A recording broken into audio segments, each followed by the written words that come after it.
কথা তো একটা মনে পড়ছে, এটা কি কইলে তা?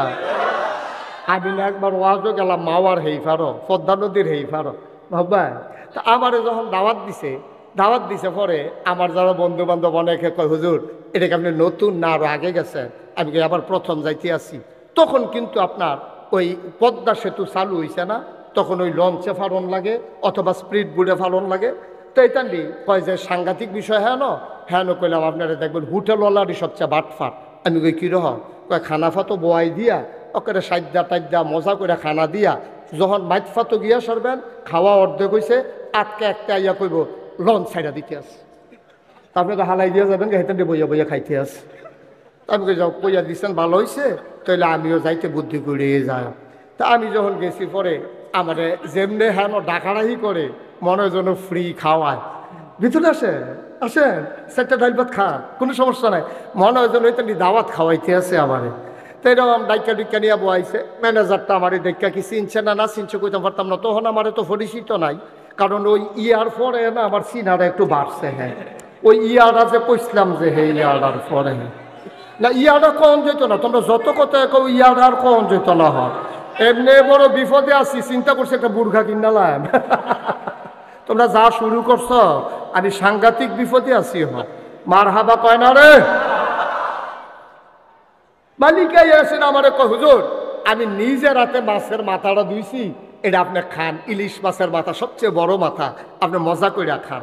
তা আমি তো জানি যে এটা কারবার কি করে, তা আমিও মাছ লই যাবি, দেন না অসুবিধা নাই, সুবিধা হইলে দেন। তো মাছ টাছ দিয়া সারছে, মাছের মাথা এটার ভিতরে তো কাটা বেশি, ইলিশ মাছের মাথা একটু খাইয়া সারছি। পরে একটা দৌড় দিয়ে আইয়া সেটা কয়, হুজুর লঞ্চ সাইডা দিতে আছে। আমি কই তৈলে খানা দিয়ে একটা ফ্যাকেটও করে দিই, আমি এই লঞ্চ বইয়া বইয়া খায়াম।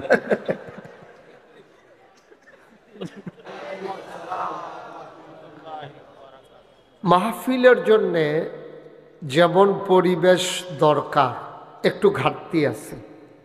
লোকজন বেশি হওয়া মানেই মাহফিল খুব সুন্দর তা না। মাহফিলে সবগুলো মানুষ বসতে পারলে মাহফিলটা সুন্দর হয়। তো মাইকের আওয়াজ না থাকলেও আমরা পিছন দিয়া কয়েকজনের যেই আওয়াজ আছে, মাইক লাগতো না, তারা যদি আবার জাগারাত বইতো মাইক ছাড়াই তারার কথা মাইসে হুন্ড হইল।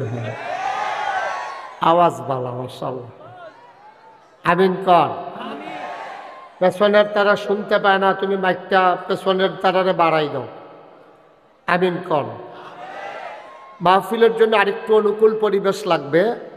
যারা মোবাইলগুলো ধরে রেখেছেন, এভাবে না রেকর্ড হয় না শোনা হয়, আপনি শুনতেও পারতেছেন না, রেকর্ডও হচ্ছে না। আপনার জন্য পেছনের মানুষটাও শুনতে পাচ্ছে না, দেখতে পাচ্ছে না। দয়া করে সবার মোবাইলগুলো বন্ধ করে দেন, যারা হাতে ধরে রেখেছেন মোবাইলগুলো বন্ধ করেন। এভাবে রেকর্ড হয় না তো, আপনার সাথে আমার সাউন্ড সিস্টেম নাই তো, বন্ধ করেন। পকেটে ঢুকান মোবাইল, কথা বুঝেন নাই? সবার মোবাইলগুলো বন্ধ করেন। ইউটিউবে হাজার হাজার ওয়াজ আছে, আপনি কয়টা ওয়াজ শুনবেন? ওয়াজ শুনতে শুনতে একদিন মরে যাবেন, দেখবেন যে ওয়াজ আরো বাহির হয়েছে, সবটি হুন্ডা যেতেন পারছেন। আরে আপনি কি মোবাইলটা বন্ধ করতে এতক্ষণ লাগছে? কি হয়েছে তোমার? পকেটে ঢুকা ওটা। হ্যাঁ মনে করছো অন্য হুজুর।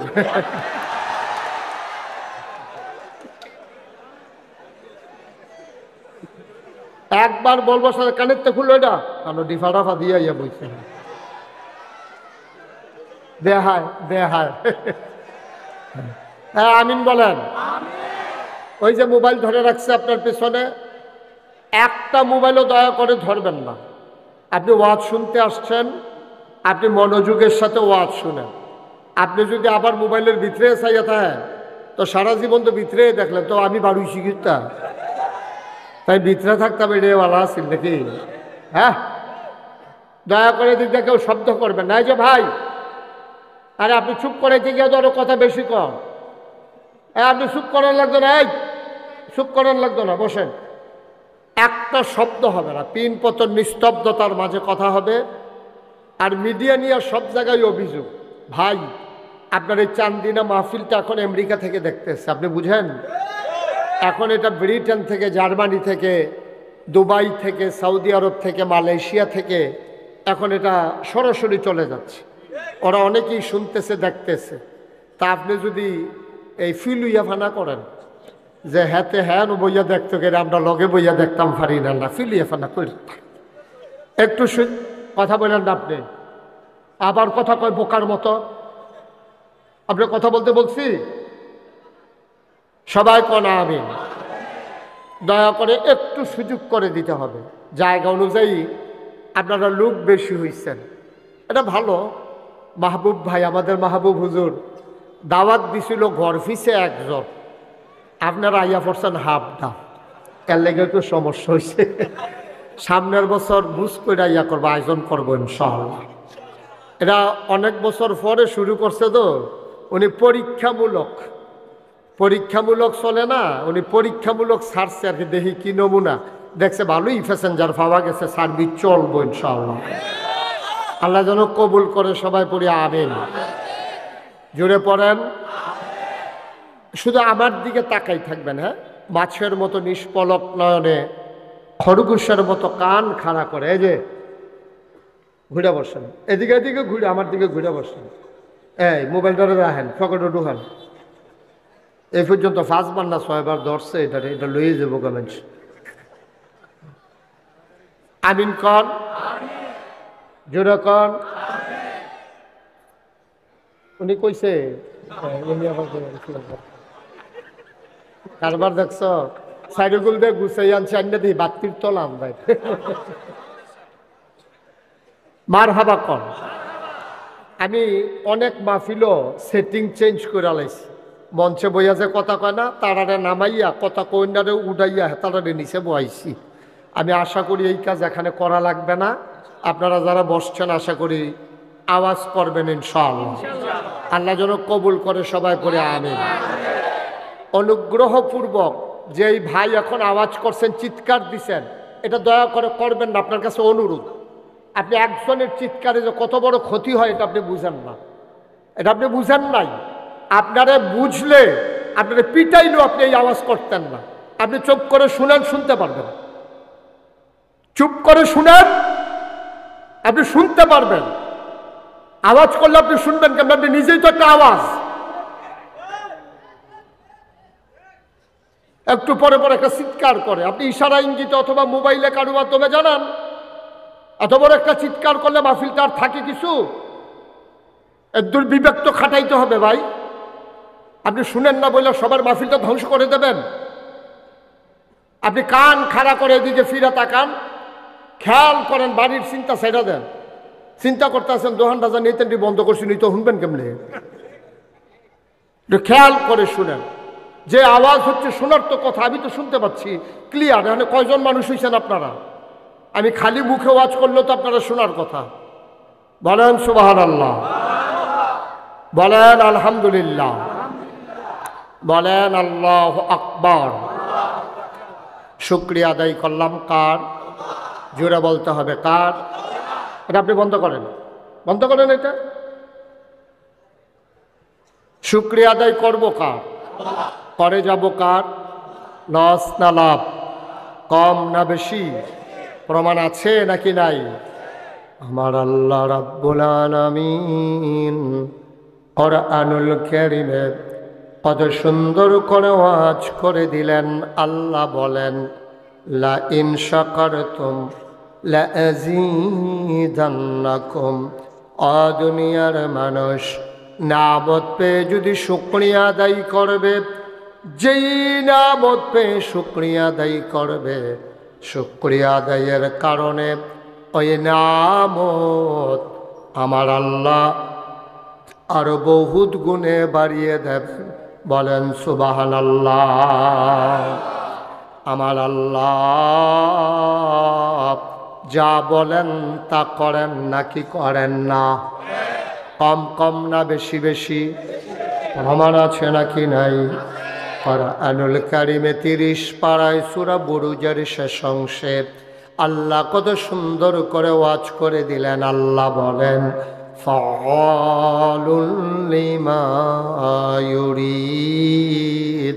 আমার আল্লাহ এমন আল্লাহ, তার যা মন চায় ওই কাজটাকে আমার আল্লাহ বেশি বেশি করে দেন, বলেন সুবহানাল্লাহ। আল্লাহ দুনিয়ার মানুষের মতো না। দুনিয়ার মানুষ বলে একটা, করে আর একটা, ঠিক কিনা? দুনিয়ার মানুষ অসুখে পড়লে একরকম, ভালো হয়ে গেলে আর একরকম, বিপদে পড়লে একরকম, বিপদ দূর হয়ে গেলে আর একরকম। দুনিয়ার মানুষ ক্ষমতায় থাকার সময় একরকম, ক্ষমতা চলে গেলে আরেক রকম, ঠিক কিনা? আমাদের আন্দাজ নাই, এই মুখে দিয়ে যাই তাই কইতে থাকে। টেলিভিশনটা খুললেই, পত্রিকাটা খুললেই দেখা যায় খেলা হবে, আছে নাকি নাই? একটা এরকম একটা কথা কইলে সারে, তুমি খেলতা ফারবা কি ফারবা না এটা বুঝ করে কোন লাগে না? হ্যাঁ, ওপেন হার্ট সার্জারি ওই হচ্ছে দুইজনে দইরা খেলা করান লাগে, হাতে কয় খেলা হবে। হ্যাঁ খেলতো পারে, হ্যাঁ খেলতো পারে। ফলাফাইনে যখন মাঠও নামছে তখন হেবাটার আর বিচাইরা পাওয়া যায়, তখন ফলাফাইনে এক সাইডটা গোল দিতে দিতে দড়ি গিটটাইয়া শেষ, খেলা আর শেষ হয় না, ঠিক কিনা কম?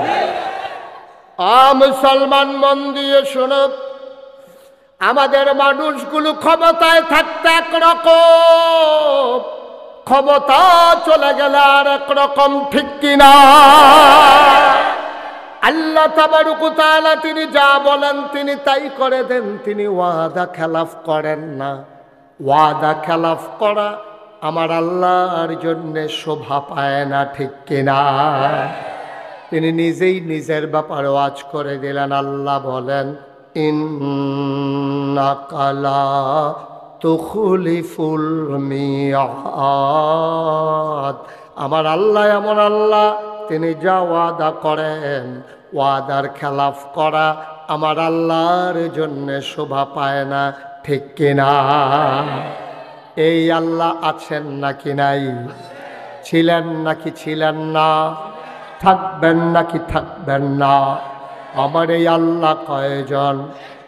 জোরে কন, আর জোরে, মধুর সুরে, সবাই মিলে মন প্রাণ উজাড় করে গলা ছেড়ে দিয়ে মধুমাখা কণ্ঠে আকাশ বাতাস প্রকম্পিত করে, চান্দিনার জমিন কাঁপিয়ে দিয়ে রাতের নিস্তব্ধতা ছিন্ন ভিন্ন করে।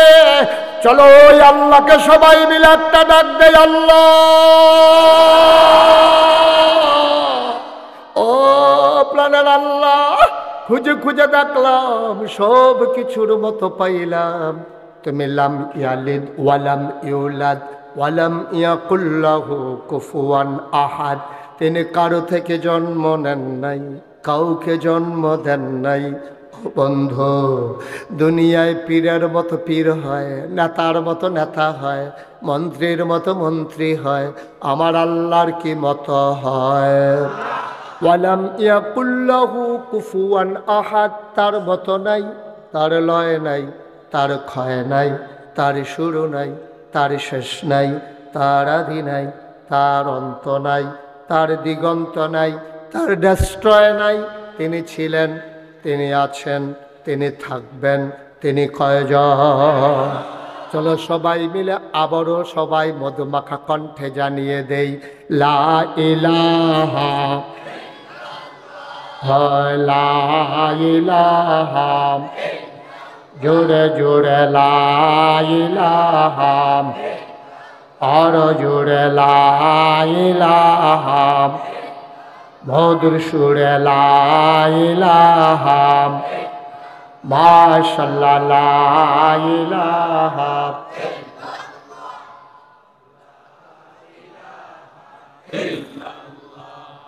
লা ইলাহা, লা ইলাহা ইল্লাল্লাহ মুহাম্মাদুর রাসূল সাল্লাল্লাহু আলাইহি ওয়াসাল্লাম। সবাই পড়েন আলহামদুলিল্লাহ। কোরআনে ঢোকার আগে মারদুদ শয়তান থেকে ফেলে হয়েছে, যিনি রহমান যিনি রাহিম, তার নামে চলেন শুরু করি, সবাই পড়ি। আউযু বিল্লাহি মিনাশ শাইতানির রাজিম।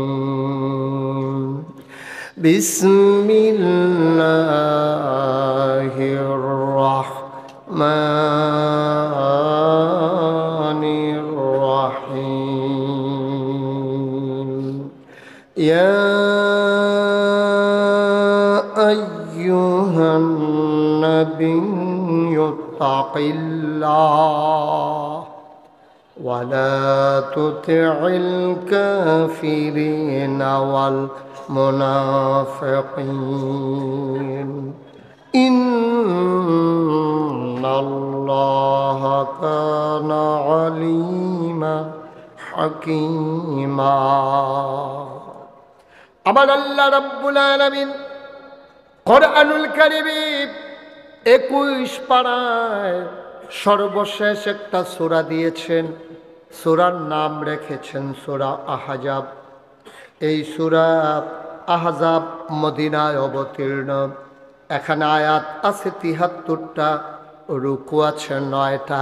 বলেন সুবহানাল্লাহ। আয়াত কত?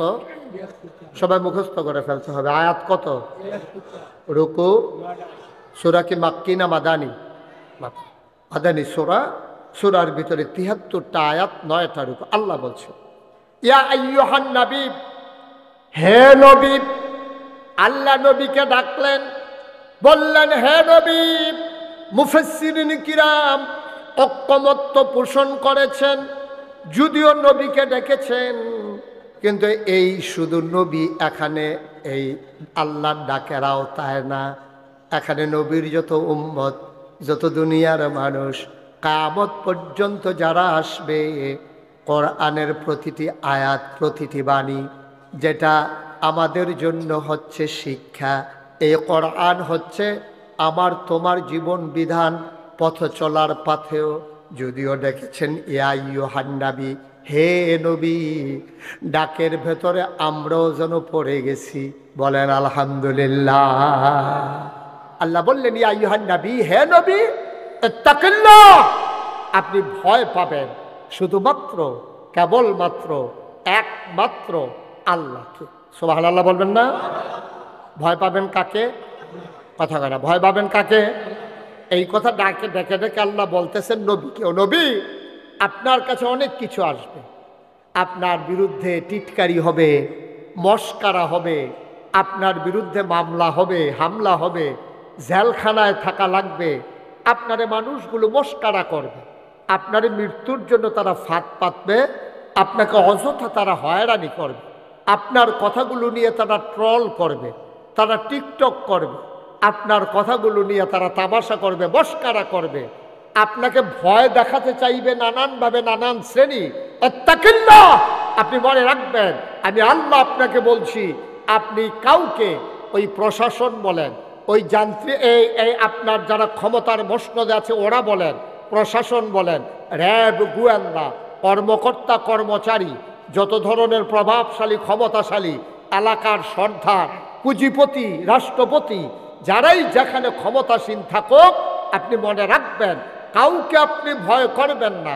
কুছ পারোয়া নেহি, আপনি ভয় করবেন শুধুমাত্র, কেবলমাত্র, একমাত্র আমার আল্লাহকে। ঠিক কিনা বলেন? মুসলমান, কাউকে ভয় করা যাবে না। ভয় করলে ঈমান নিয়ে কবরে যাওয়া যাবে না।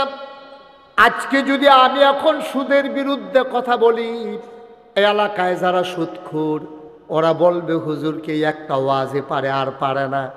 আমি পারলেই কি আর না পারলেই কি, আমি যে এত বলতে আছি তারপরও তো আপনি ছাড়েন না। সুদখোর আমার ওয়াজে সন্তুষ্ট হবে না, এইটাই স্বাভাবিক। ঠিক কিনা? এমনকি তারা গুপ্ত হত্যার পরিকল্পনাও করতে পারে, এমনকি তারা আক্রমণ করতে পারে, নানানভাবে বেইজ্জতি করতে পারে, মাহফিলেরই হেগুল দিয়ে একটা সিল্লান দিতে পারে যে যেহেতু সুদের বিরুদ্ধে ওয়াজ হয়েছে, ওয়াজ তো আমার উফরাইয়া পড়তে আছে, একটা সিল্লান দে। তো সিল্লান দিলে সকলে দৌড় দিব, মাহফিল শেষ, তে বাচ্চা গেছে, তার চৈতন্য তার। মুসলমান, কেন আল্লাহ এই কথা নবীকে বললেন যে কাউকে ভয় পাবেন না? নবী কি কাউকে ভয় পায় নাকি? একথা বলা লাগলো কেন? কারণ হলো নবী যখন দ্বীনের দাওয়াত দেওয়া শুরু করলেন, 3 দল মানুষ নবীর বিরুদ্ধে একেবারে খড়গহস্ত। 3 দল মানুষ নবীকে নানানভাবে নানান প্রস্তাব দিয়া থামিয়ে দিতে চেয়েছে, মৃত্যুর হুমকি দিয়েছে, মেরে ফেলবে ঘোষণা দিয়েছে, যেন কোনোভাবেই নবী ভয় না পায়। আল্লাহ তাবারক ওয়া তাআলা নবীর মনে বিশ্বাস জাগিয়ে দিচ্ছেন, ওয়ালা তুতিল কাফিরিনা ওয়াল মুনাফিকিন, ভয় তো পাবেনই না মুনাফিক কাফের যারা, তাদের অনুসরণ অনুকরণ করাও যাবে না, ঠিক কিনা? আপনি বলতে গেলেই সমস্যা, আপনি বলতে গেলেই সমস্যা, আপনি চুপ থাকেন, এটা অনেক ভালো। আর যেটাতে কোনো সমস্যা নেই। নবী যখন বললেন সাফা পাহাড়ের পাদদেশে, নবীজি যখন বললেন, ও দেশবাসী, আমার গোষ্ঠীর মানুষেরা, আমার রক্তের অংশরা, আমার যারা এলাকাবাসী, দেশবাসী, তোমরা আমাকে বলো আল আমিন, তোমরা আমাকে বলো সাদেক, আমি বিশ্বাসী, আমি সত্যবাদী। এই কথাগুলো তোমরা যখন ঘোষণা দাও, আবার আমি তোমাদেরকে যদি বলি কলু লা ইলাহা ইল্লাল্লাহ, তোমরা সবাই পড়ো লা ইলাহা ইল্লাল্লাহ। ভাই, বুঝার জন্য বলতেছি, খরগোশের মতো কান খাড়া করে, মাছের মতো নিষ্পলক নয়নে দয়া করে একটু শুনুন, একটু বুঝুন। আমি যদি এই যে আল্লাহর নবী বলছেন পড়ো লা ইলাহা, কথা বললেন লা ইলাহা ইল্লাল্লাহ, এই কথা বলার সাথে সাথে আপনার সবাই বলতে হবে, সব কাফেররা মক্কায় যারা ছিল তারা কি খুশি না বেজার? কথা কোন, খুশি না বেজার? হ্যাঁ, সংখ্যা একেবারে মাইনরিটি, সামান্য কিছু লোক খুশি হয়েছে যারা দিন নিজের জীবনে গ্রহণ করেছে। ওরা ছাড়া মাইনরিটি যারা, মেজরিটি যারা, মাইনরিটি একটা সংখ্যা, সামান্য কয়েকজন, তারা খুশি হয়েছে। আর বাকি সবাই মিলে টিটকারি মস্কারা, ও এতদিনের ঘুমর বাড়িছে, ফাগরি বেন দাঁড়ে তাইনে মনে হয় যেন কত্তরা মুসল্লি, এতক্ষণে তাইনে খাইছে ধরা। আমরা তো এতদিন বুঝছি না এই বাপ ধরে সেটা উনি কি করতে আছে।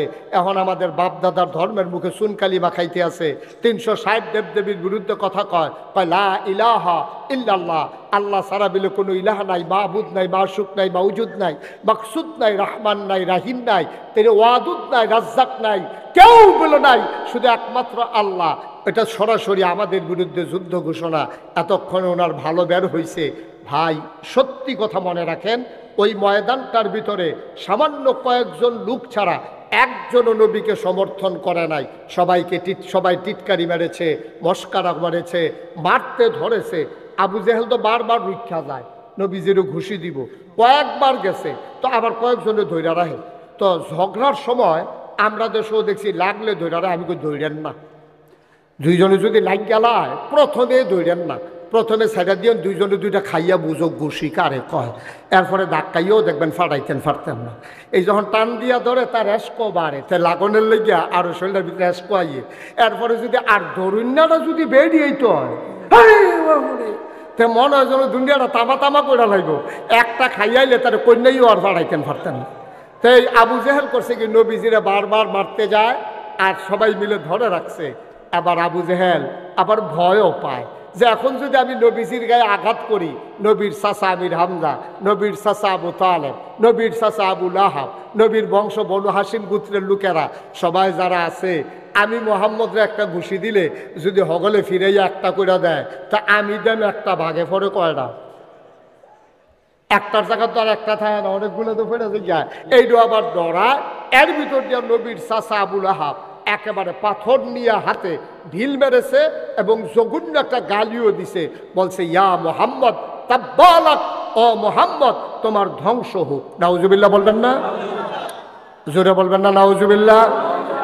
আবার আপনারা রায় দিবেন, ১৩,০০০ বছর আগে যারা নবীকে গালি দিল, মারতে গেল, পাথর মারল, আজকে ১৫০০ পরে এই ২০২৫ সালে ১২ই জানুয়ারি আবার আপনারা রায় দিবেন, নবী কি খারাপ মানুষ ছিলেন? নবী কি সন্ত্রাসী ছিলেন? নবী কি বাসের ভিতরে আগুন দিছিলেন?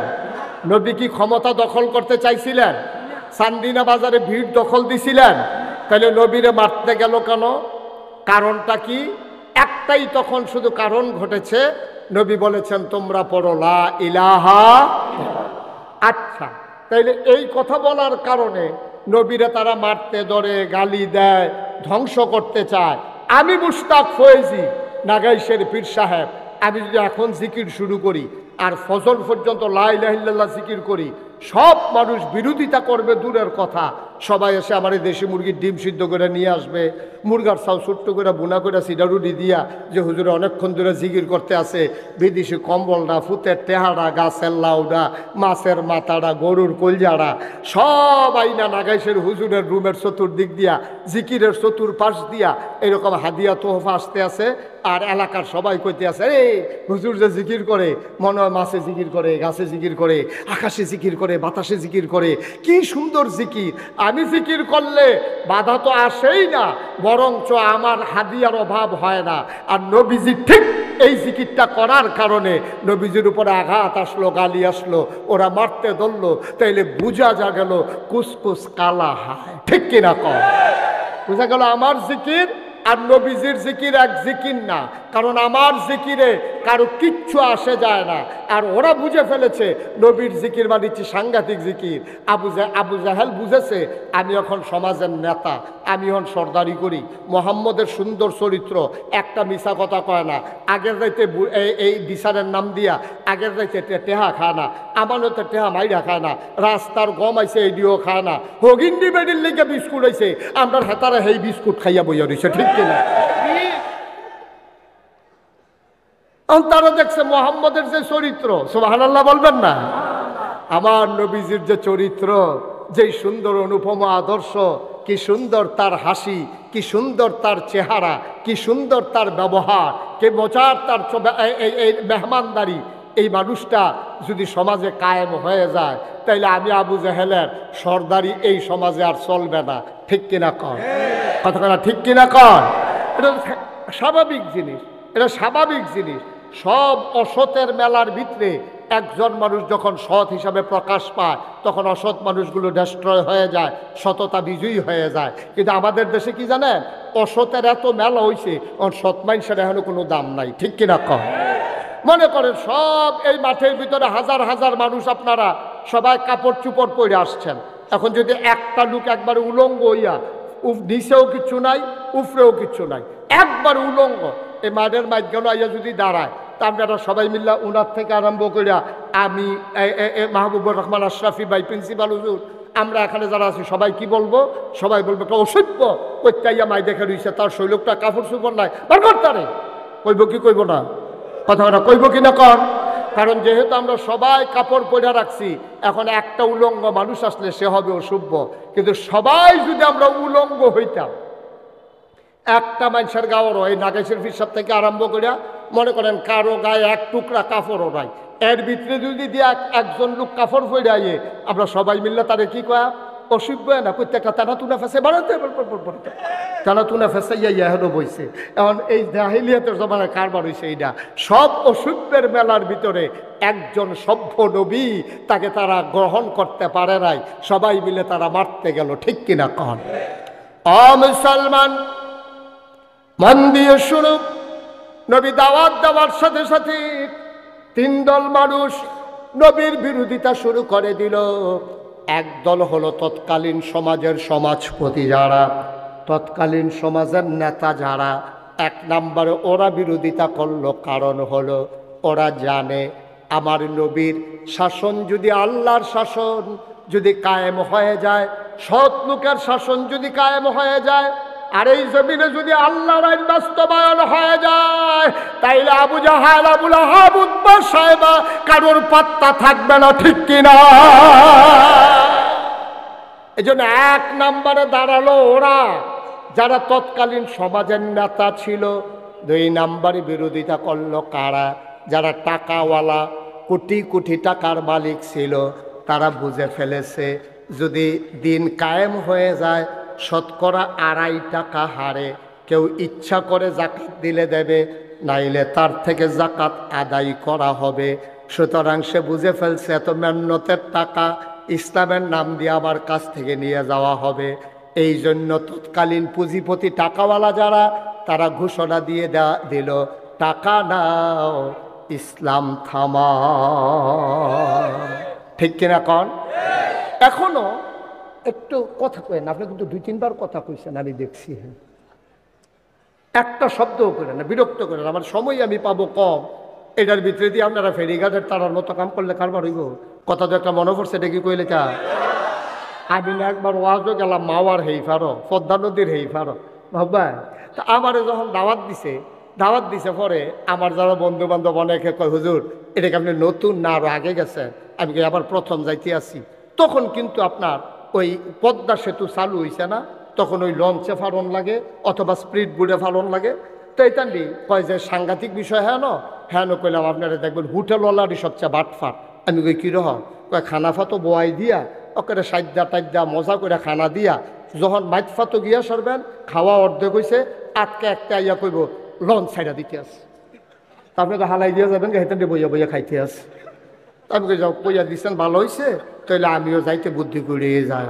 তা আমি যখন গেছি পরে আমারে যেমনে হ্যাঁ ডাকাডাকি করে মনে যেন ফ্রি খাওয়ায়, ভিতরে আসেন সেটা ডাইল ভাত খান, কোনো সমস্যা নাই, মনে হয় যেন ওইটা দাওয়াত খাওয়াইতে আছে আমারে। তো এরকম ডাইকা ডিকা নিয়ে বয়াইছে। ম্যানেজারটা আমারে দেখা কি চিনছে না চিনছে কইতে পারতাম না, তখন আমারে তো পরিচিত নাই, কারণ ওই ইয়ার পরে না আমার চিনারা একটু বাড়ছে। হ্যাঁ ওই ইয়ারা যে কইছিলাম যে হে ইয়ারার পরে না, ইয়ারা কখন যেত না, তোমরা যত কথা কেউ ইয়ারার কখন যেত না হয়। এমনি বড় বিপদে আছি, চিন্তা করছি একটা বুর্খা কিনালাম। তোমরা যা শুরু করছো আমি সাংঘাতিক বিপদে আছি। হয় মার হাবা কয় না রে মালিকাই আসেন আমারে কয় হুজুর আমি নিজে রাতে মাছের মাথাটা ধুইছি, এটা আপনি খান, ইলিশ মাছের মাথা সবচেয়ে বড় মাথা, আপনি মজা করে খান। তা আমি তো জানি যে এটা কারবার কি করে, তা আমিও মাছ লই যাবি, দেন না অসুবিধা নাই, সুবিধা হইলে দেন। তো মাছ টাছ দিয়া সারছে, মাছের মাথা এটার ভিতরে তো কাটা বেশি, ইলিশ মাছের মাথা একটু খাইয়া সারছি। পরে একটা দৌড় দিয়ে আইয়া সেটা কয় হুজুর লঞ্চ সাইডা দিতে আছে। আমি কই তৈলে খানা দিয়ে একটা ফ্যাকেটও করে দিই, আমি এই লঞ্চ বইয়া বইয়া খায়াম।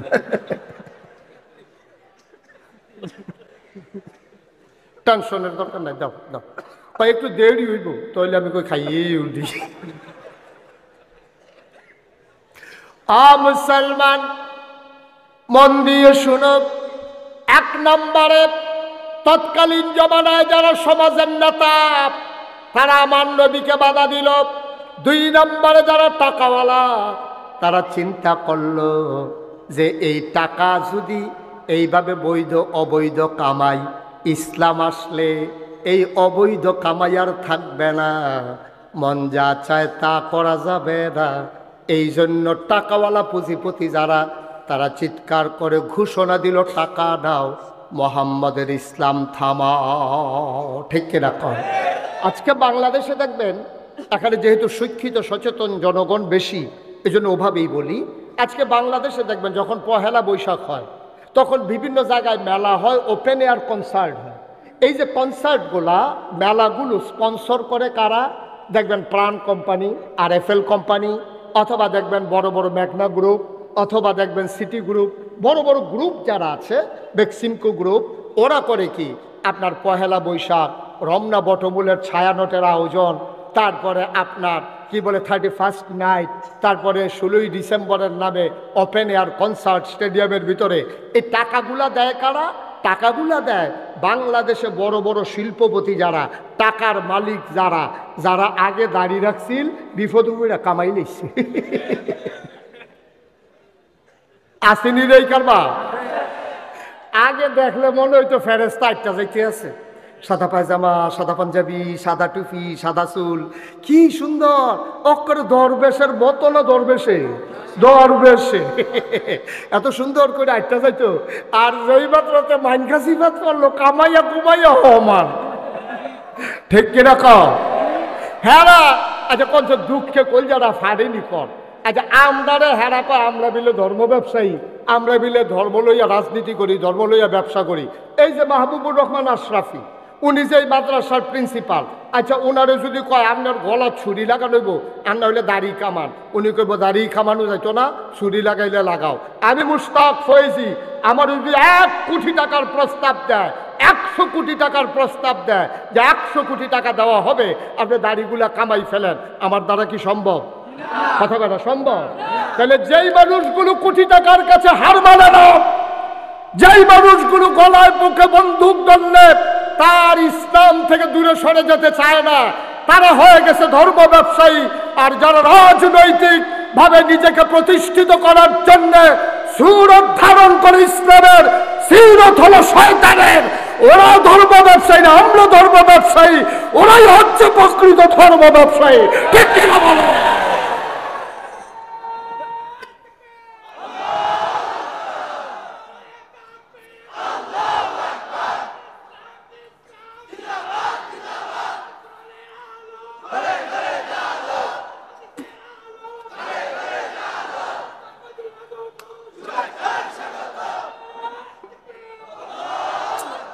সবাই পড়ে না আমিন, জোরে পড়ে না আমিন। তাহলে রেজাল্ট কি দাঁড়ালো? রেজাল্ট দাঁড়ালো আল্লাহ তাবারক ওয়া তাআলা ১৫০০ বছর আগেই জানতেন এই কারবার যে হবে। তোমরা সুরত ধরবা একরকম, সিরত নেবা আরেক রকম। এজন্য আল্লাহ বলছেন ওয়ালা তুতিল কাফিরিন ওয়াল মুনাফিকিন, কাফের মুনাফিকদের অনুকরণ করা যাবে না, যাবে না, যাবে না। ঠিক কিনা কও? এই পথে আমরা যেদিন এসেছি, যেদিন আল্লাহকে আল্লাহ বলে মেনে নিয়েছি, নবীকে নবী বলে মেনে নিয়েছি, যেদিন বিশ্বাস করেছি এই জীবন থেকে একদিন হারিয়ে যাওয়া লাগবে, আর ওই জীবনটা শুধু যেমন তেমন জীবন না, সেখানেই হবে আসল ফায়সালা। সেই দিন থেকে দৃঢ় মনোবল নিয়ে, অটল পাহাড়ের মতো অবিচল আস্থা নিয়ে আমরা বিশ্বাস রেখে এগিয়ে যাচ্ছি। এই পথে চলতে গেলে এ পথ কখনো কুসুমাস্তীর্ণ নয়, এ পথ কণ্টকাকীর্ণ। এ পথে চলতে গেলে কাটার আঘাতে রক্তাক্ত হওয়া লাগবে, রঞ্জিত হবে পিচ ডালা পথ। এটা জেনে জেনেই আমরা এ পথে এসেছি। আমরা জানি এ পথে আসতে গেলে মামলা হবে, হামলা হবে, জেল জুলুম নির্যাতন হবে, প্রয়োজনে জীবন দেওয়া যাবে, ঈমান দেওয়া যাবে না। রাজি আছো কিনা? হাত তুলে দেখা।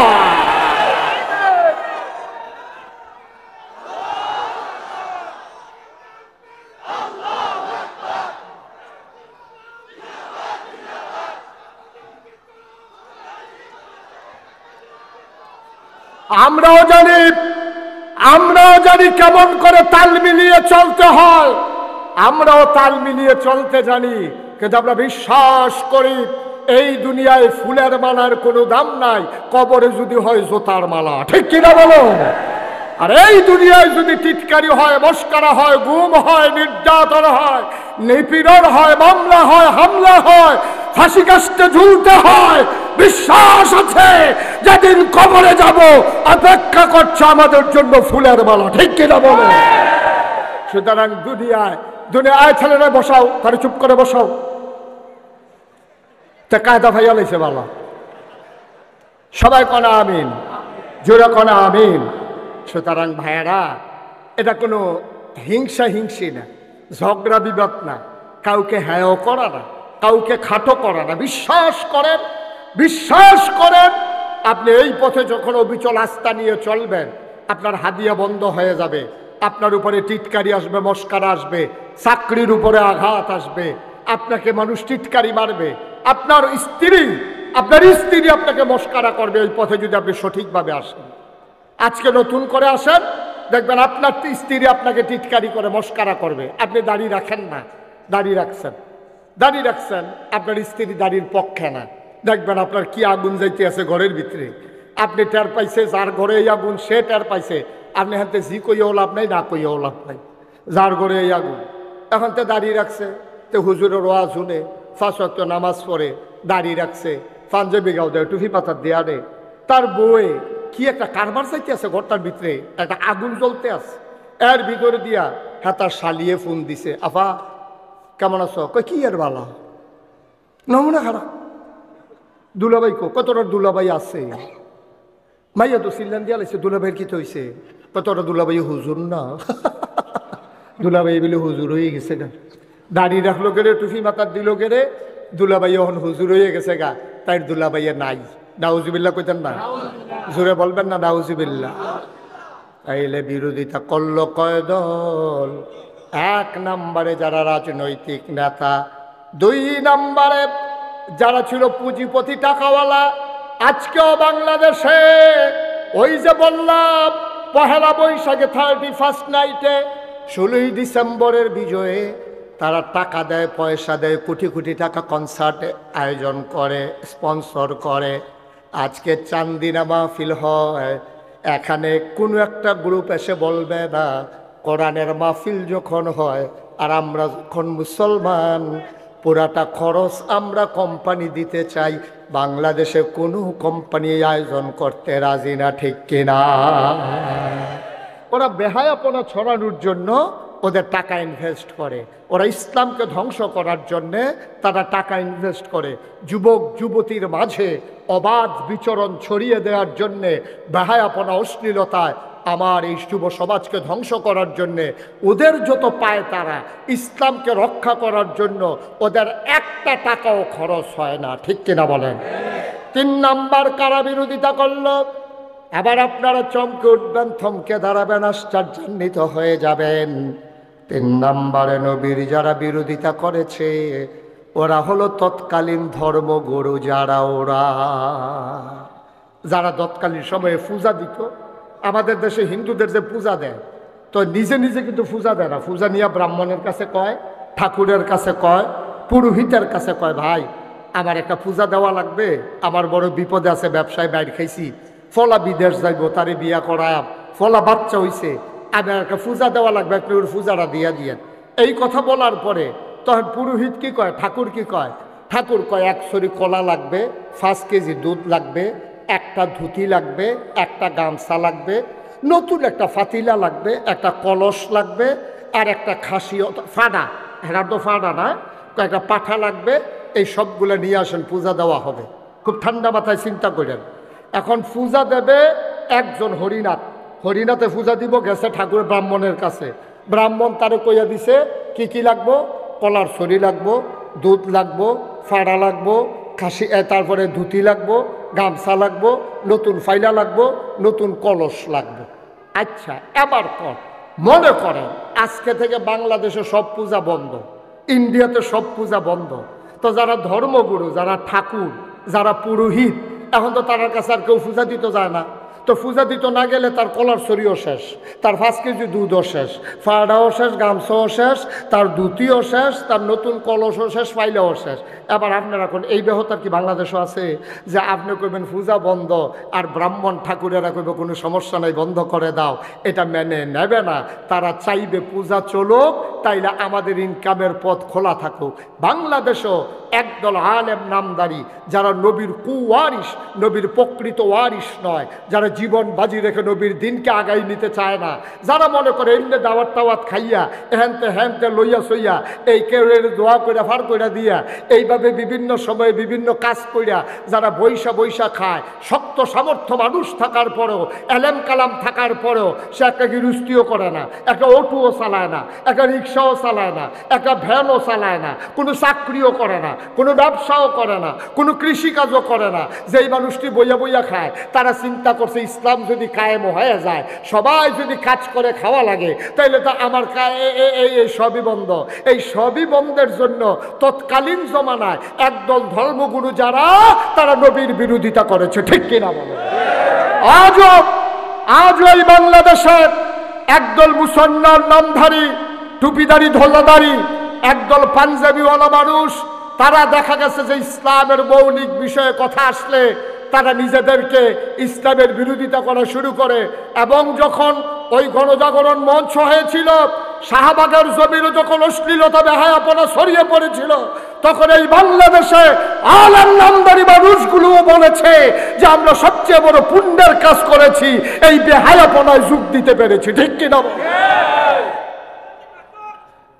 সবাই বলেন নাউজুবিল্লাহ, জোরে বলেন নাউজুবিল্লাহ। তো বইয়া খাওয়ান গেলে মেহনত করে খায় কারা? বইয়া খাওয়ান গেলে তো মেহনত করে খাওয়ানোর দরকার নাই। বাংলাদেশে মনে কষ্ট নেবেন না, হক্কানি পীর মাশায়েখ আছে বলে এখনো বাংলাদেশে মুসলমান টিকে আছে, কিন্তু পীরালির নাম দিয়া একদল যেইভাবে ইসলামটাকে শেষ করে দিয়েছে, একদল, সবাই না, হক্কানি পীর মাশায়েখ আছেন এখনো, কিন্তু পীরালির নাম দিয়া একদল মানুষ এই হগিন্নি বেডি টেহা দেয় খায়, রিক্সাওয়ালা টেহা দেয় খায়, খালি হিকছে এইটা এমনি আত্রা এমনি থাকে, কেটায় যেন এমনি ঘুরাই দিছিল, এটা আবার এমনি হইয়া যায় গায়ে, ঠিক কিনা কও? কেন আপনার মতো মানুষ, আমি যে মুশতাক ফয়েজি, আমিও তো ফিরসাব, আমি মেন্নত আমি মাটি কাটলেও তো ডেলি 500 টাকা পাইম। আমি যদি মাটিও কাটি আমার ডেলি 500 টাকা রুজ দেওয়ান লাগবো। আমি অটো চালাইলেও 1000 টাকা কামাই করতাম পারাম। আমি সিএনজি চালাইলে আমি 1500 টাকা কামাই করতে পারবো। কিন্তু বাংলাদেশে এমন অনেক পীর আছে, 1-2 জন না, শত শত আছে, কোনো কাজ নাই, কোনো কাজ নাই, অর্ধাঙ্গ বিকলাঙ্গ না, পরিপূর্ণ সুস্থ মানুষ, শুধু বৈশা বৈশা খায়, মানুষ দেয় আর হ্যাঁ খায়, এইরকম আছে নাকি নাই? তারে বসান, হ্যাঁ ছেলে বসো, বসো, উডে উডে সিফা দিয়ে বয়ে থাকবো না, আছে নাকি নাই? অথচ দেখেন 1500 বছর আগে আমার নবীজি, আহারে, কেউ যদি প্রমাণ দিতে পারেন যে একদিন তিনি বসে বসে খাইছে, আমার একদিন একজন প্রমাণ দেন, একটা প্রমাণ দেন যে নবী 63 বছরের জিন্দিগিতে একদিন তিনি অসহায়ভাবে শুধু বসে বসে তিনি খাবার দাবার চেয়েছে। ওনার কি হাদিয়া ছিল না? সাহাবারা তো কলজাটা কাটতে দিয়া লাইতে চাইছে, তারা বাড়িঘর দিয়া লাইছে। একদিন আম্মাজান আয়েশার ঘরের ভিতরে একজন আনসার মহিলা আইসা দেখে যে নবীজিরে জিজ্ঞেস করছে, আম্মা, ও আম্মা, নবীজি যে ঘুমায় বিছানাটা আমাকে একটু দেখাবেন, কেমন বিছানায় তিনি ঘুমায়?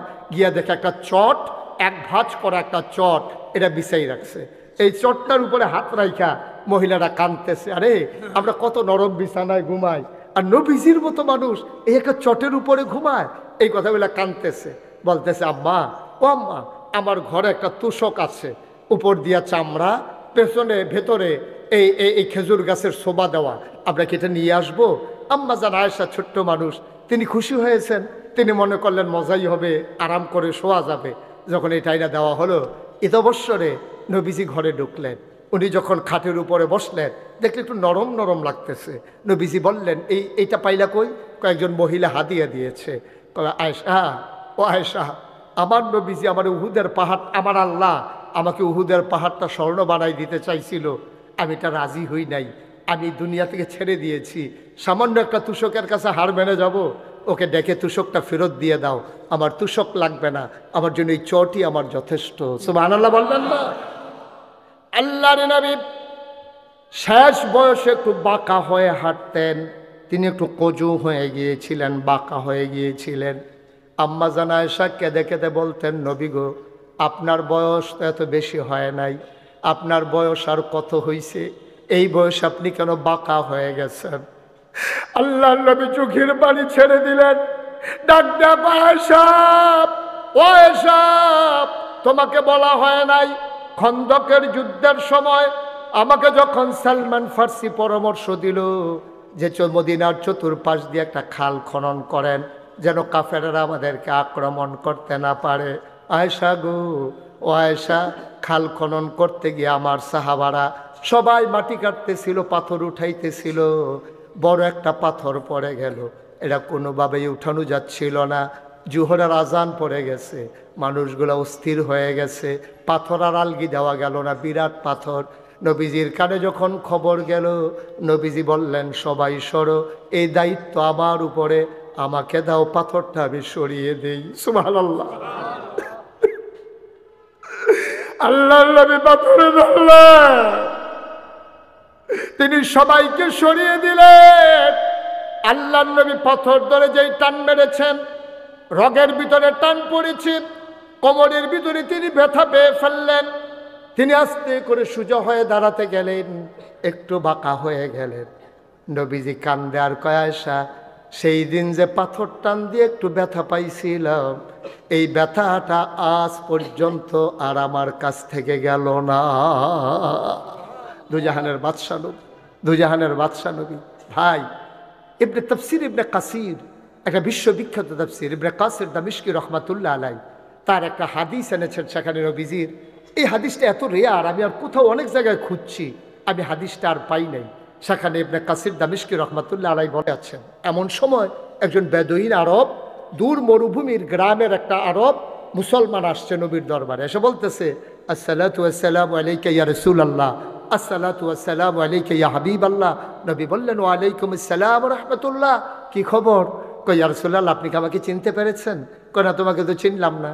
কই, আমি দূর মরু প্রান্তরে একেবারে অজপাড়া গায়ে নিবৃত পল্লীতে বর্ডার বেল্টে আমার ঠিকানা, আমি একবারে সাইডে আমার বাড়ি, সবসময় তো আসতে পারি না, এজন্য আপনি আমাকে দেখেন কম, আপনারেও আমি দেখি কম। নবীকেও একটা খুশির খবর নিয়ে এসেছি। আল্লাহর নবী বললেন, কিসের খুশির খবর?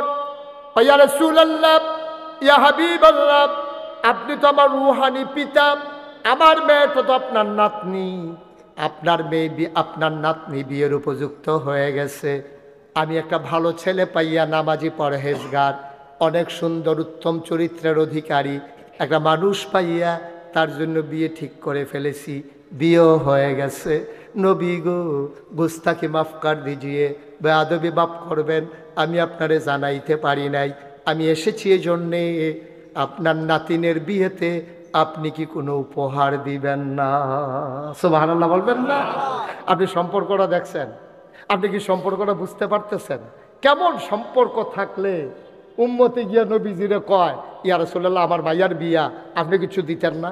আপনি পারবেন আপনার নেতারে কইতেন? আপনি পারবেন আপনি ফিস সাহেবরে কইতেন যে হুজুর, সারাটা জীবন তো আপনার ফিসে ঘুরলাম, আমার মেয়ের তো বিয়া, আপনার তো নাতিন, আপনি কি দিবেন হুজুর?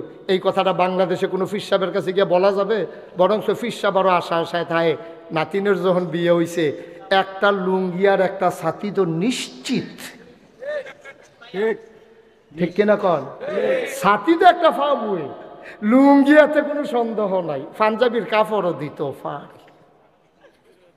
যেহেতু আমার নাতিনের বিয়ে হয়েছে, আমি তো এটা ফা না, তাই না যে জীবনে মাঝে মাঝে দেওয়ান দরকার, তাই না? এটার আর খবর নাই, তাই খালি হাদিয়া লইতে শিখছে। আবার মাসালা পা হাদিয়া লন সুন্নত, হাদিয়া লন যে সুন্নত, এটার লগে লগে যে আছে হাদিয়া দেওয়ানো সুন্নত, এটা তাই বুঝলেই লিস, ঠিক কিনা কন? নাতিনের বিয়ে হয়েছে, ফিসা হুজুর আপনি কি দিবেন? বাংলাদেশে এই কথাটা কই না মুরিদ, আর এরকম কথা কোনের জায়গা ফিসা বড় অভাব আছে, ঠিক কিনা কন?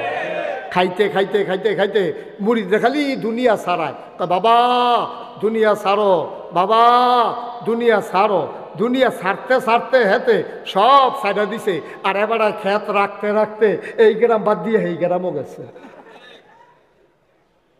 মুরিদরা খালি দুনিয়া ছাড়ায়, আর এবারে খালি দুনিয়াটা আঞ্জা দিয়া ধরে। আপনি বললে আপনি জিব্বা কামড় দিয়ে কচ করে কেটে ফেলবেন। আমি এমন একজন পীর সাহেবের নাম জানি, আপনি শুনলে অবাক হয়ে যাবেন। এই যে গত বিএস খতিয়ান হইল, এই লাস্ট যেটা বাংলাদেশের সরকার যে খতিয়ান করতে হইলো, অফিসার এসে এক পীর সাহেবরে জিগাইছে যে হুজুর আপনার জায়গা জমির কাগজপত্রটি লই আইয়েন, আর আপনার কয় ভাই কই বোন কন, আমি এটি ফরায়েজ মতো ভাগ করে দিয়ে দেন। এবারে হাসতে হাসতে কয়, আমি আবার বাহির ঘরে একজনে সব দিয়ে আমারে দেন। এবারে কাগজপত্র সব লেখা দিয়া সেরা থানা তো যাইতে পারছে না, ওই ফির সাহেবের বই নাইতে খবর পাইয়া অফিসারে গিয়া মাইক ফটো দইরা বইছে, আপনি যে সব বাইয়েতে লেখা দিছেন, বা আমার দোষ কি, আপনার বাইয়েই তো কইছে আপনারা কেউ নাই। হেবারা আছে একজন, তো হেবারে দিতাম না দ্যাম কারে। এইরকম ফির সাহেব বাংলাদেশও, নাউজুবিল্লাহ কইতেন না? জোরে কইতেন না নাউজুবিল্লাহ? কষ্ট হইতেছে আপনাদের না? এই কয়েক মিনিটের ভিতরে ছেড়ে দিচ্ছি। আল্লাহর নবী বসে আছেন নিথরে নিস্তব্ধ হয়ে। সাহাবা গিয়া কয়, ইয়া রাসূলুল্লাহ, ইয়া হাবিবাল্লাহ, আপনার নাতিনের বিয়ে, আপনি কি কোনো উপহার দিবেন না? নবী বিব্রত হয়ে গেলেন, পকেট হাতড়ালেন, একটা পয়সাও পকেটে নাই, ঘরে দেওয়ার মতো কিচ্ছু নাই। নবী এত লজ্জা পাইলেন, চেহারাটা লাল হয়ে গেল, চোখের কোণায় পানি জমে গেল। নবী থেমে যাওয়ার মানুষ না।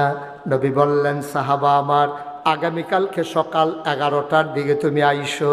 যদি আমি দরজা বন্ধ করে আরাম ফরমাই, তোমার সাথে আমার গোপন সংকেত, তুমি দরজায় ধরে নাড়া দেবা, শিকলে ধরে 3 বার নক করবা, আমি বুঝবো তুমি এসেছো, তোমাকে অনুমতি দেওয়া হলো, আমি এটাকে বেয়াদবি মনে করব না। এই কথা বলে চলে গেলেন সাহাবা। যাওয়ার পথে নবী বললেন, ছোট্ট একটা শিশি আনবা, একটা কাঠি আনবা। শিশি আর কাঠি নিয়ে সাহাবা আসলেন। পরের দিন নবী দরজা বন্ধ করে ঘুমিয়ে আছেন। আস্তে করে 3 বার নাড়া দিলেন, সালাম দিলেন, আসসালাতু আসসালামু আলাইকা ইয়া রাসূলুল্লাহ, আসসালাতু আসসালামু আলাইকা ইয়া হাবিবাল্লাহ। দরজা খুলে দিলেন নবীজি, আহলান সাহলান মারহাবা, মোস্ট ওয়েলকাম, আমার ঘরে তোমারে স্বাগতম। সাহাবা ভেতরে ঢুকলেন। নবীজি বললেন, শিশি আনছো নাকি? কয়, জি ইয়া রাসূলুল্লাহ, শিশি এনেছি।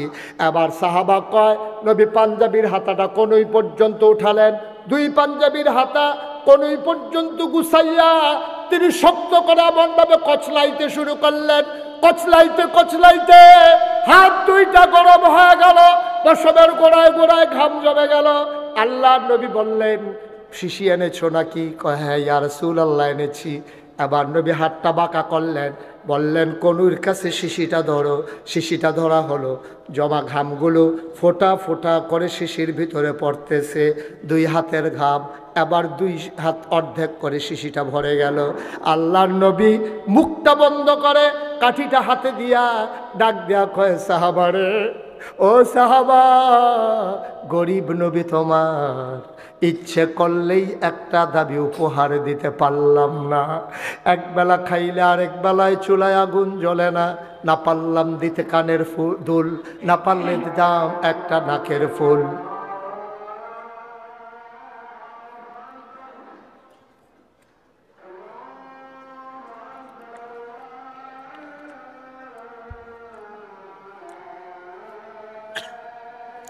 একটু বসেন, এই যে এই ছেলে, মাইটা কালারের গঞ্জি বসো।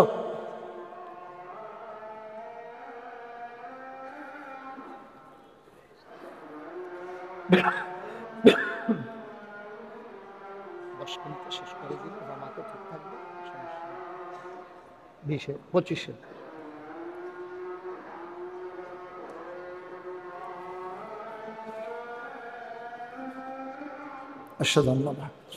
উঠেন না, আমরা সবাই জামাতে নামাজ পড়বো, একটু বসেন। আমি শেষ করে দেবো, আজানের পরে 15 মিনিট টাইম আছে, আমার মাথায় আছে সব। বসেন।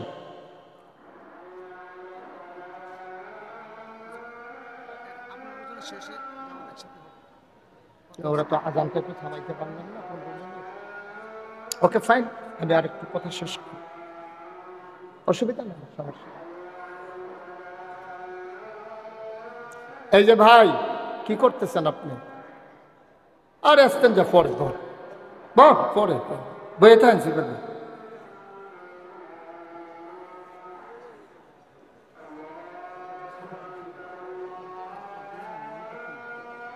একবার দেখছেন তো উনি কই, হ্যাঁ বারবার দিতে বলছি।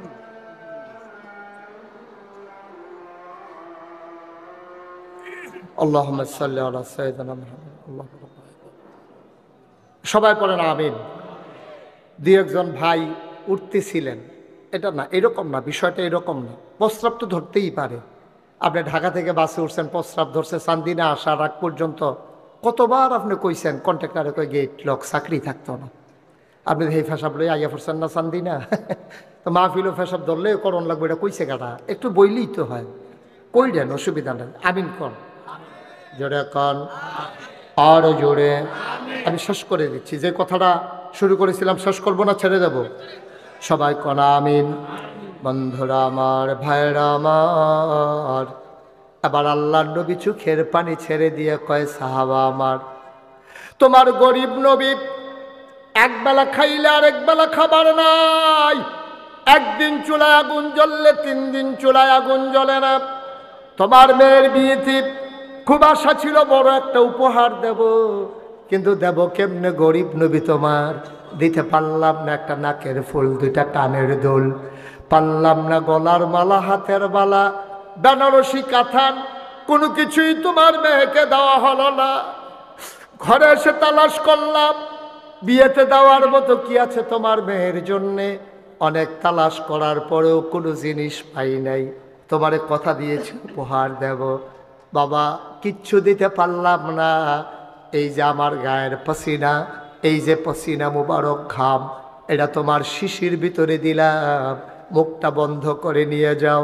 তোমার মেয়ের বিয়েতে আমি নবীর পক্ষ থেকে এইটাই উপহার।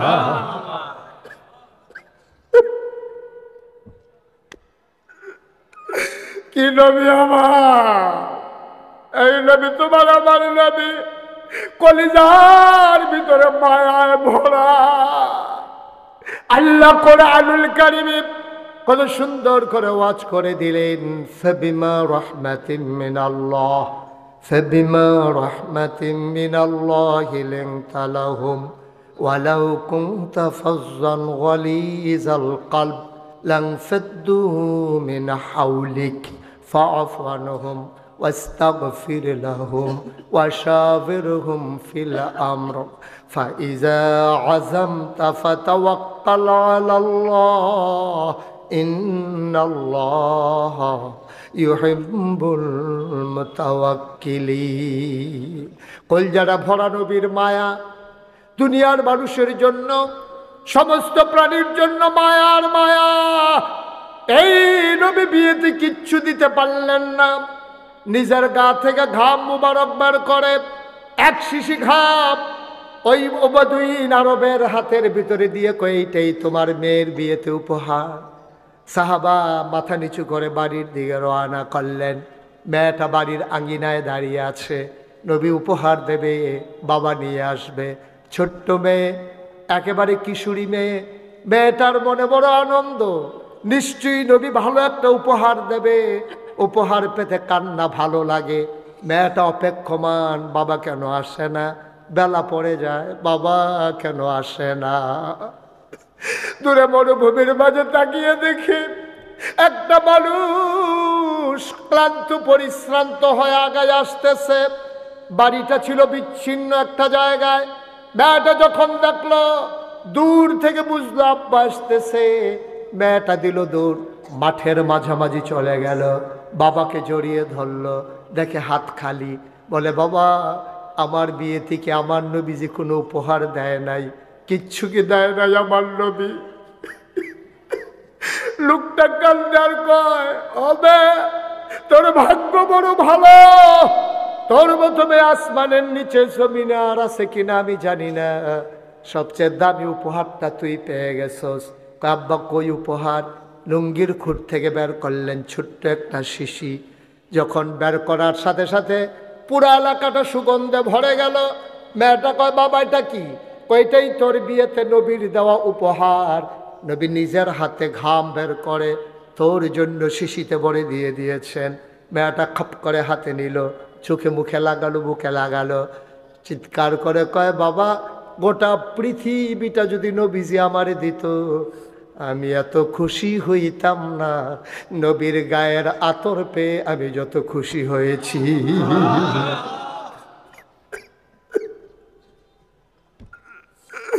ও চারদিনার মুসলমান, ও এলাকার মুসলমান, মুশতাক ফয়েজি যদি কোনোদিন এই ময়দানে আর না আসে, কোনোদিন যদি তোমাদেরকে না ডাকি, মনে রাখবা আমি এসেছিলাম, মনে রাখবা কথা কয়টা বলে গেলাম। আমার দেশে রাজনৈতিক নেতা বলো, পীর মাশায়েখ বলো, ব্যবসায়ী বলো, পুঁজিপতি বলো, সবাই যার যার স্বার্থে ইসলামকে ব্যবহার করেছে। খুব কম মানুষ আছে ইসলামের মতো নিজেকে সাজিয়েছে, এই রকম মানুষের সংখ্যা বড়ই কম। এই জন্য আমি বলি, তোমার মন মতো আব্বা ইসলাম হবে না, ইসলামের মন মতো তোমাকে হইতে হবে, ঠিক কিনা? ইসলামের মন মতো আপনাকে আমাকে হইতে হবে।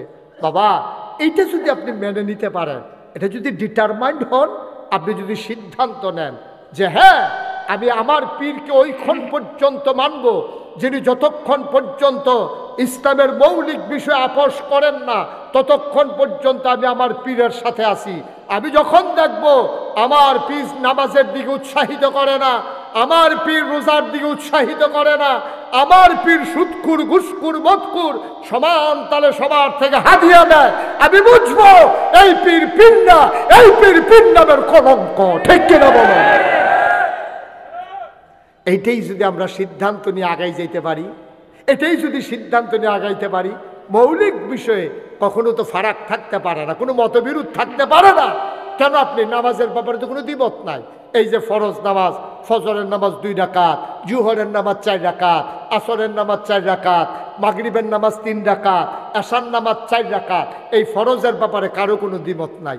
আমি যদি এখন বলি আজকে যেহেতু এত বড় মাহফিলের আয়োজন হয়েছে, আমরাও সবাই আলেম ওলামারা আসছি, মঞ্চে, মঞ্চের পার্শ্বে, ডাইনে বামে, মাদ্রাসায় এত বড় বড় আলেম, আজকে সবাই মিললে আমরা সিদ্ধান্ত নিলাম মাহফিলের দিনে তো এখন আর কাজকর্ম নাই, আর নামাজ তো ভালো জিনিস, এটা তো আর খারাপ জিনিস না। আজকে মাহফিলে আপ্রিলের দিনে আমরা সবাই মিলে আশারের ফরজ নামাজ আমরা 8 রাকাত পড়ব। রাজি হবেন আপনারা? কথা বলা রাজি হবেন আপনারা?